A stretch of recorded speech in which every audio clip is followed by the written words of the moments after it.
Children of narcissists, what is something you still struggle with as an adult? Feeling like I bother everyone and no one actually likes me, they just tolerate me. Being overly self-critical. Feeling worthless and nothing I do will ever be good enough. Trusting other people.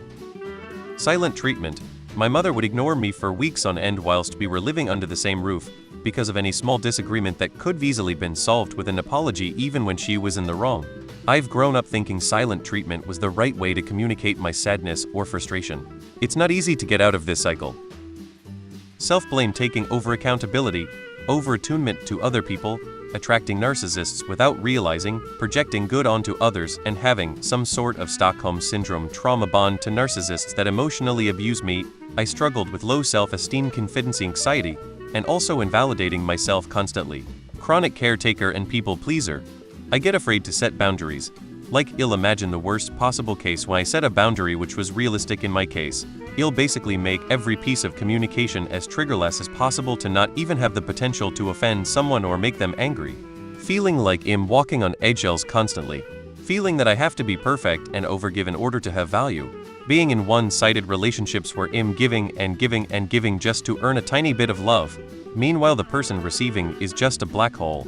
Also not speaking my needs for fear of burdening someone else, feeling used to being objectified because that's all I was to them. Low self-esteem.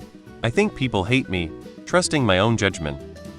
I wrote a 600-page fantasy novel, complete with lot R-style appendices and language, when I was 12. He had grounded me for the entire summer, and that meant I was locked in my room, unable to leave except to do chores and eat. I was approval-seeking, of course, and I proudly showed him what I worked on in solitary when I had finally finished it. He beat me, told me I was wasting my time, that my effort clearly indicated my intelligence, and that meant I was supposed to perform better in school. I got a B in one of my classes the previous year, and then he ripped up 600 pages of loose-leaf paper like a phone book, right in front of me. Among many other things, I still can't compel myself to write anything of substantial length, and self-promotion of any kind is obviously a waste of time. I still say sorry constantly, understanding that people can and do actually like me, and not feeling like me talking just annoys people. Taking up space. Feeling like I'm always about to get in trouble. Holy shit, what do I not struggle with? No sense of self.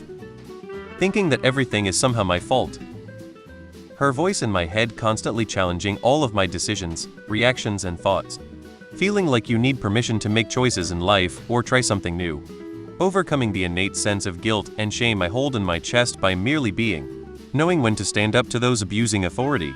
Asking for anything from anyone, including asking for respect or even human decency. If anyone has advice, you'll gladly take it. The shame is what prevents me from asking for help when I need it, and I am conscious of my own ability or lack thereof to find solutions. Sneaky and quiet. Like to be in my own space. Don't trust anyone really and build a wall around myself.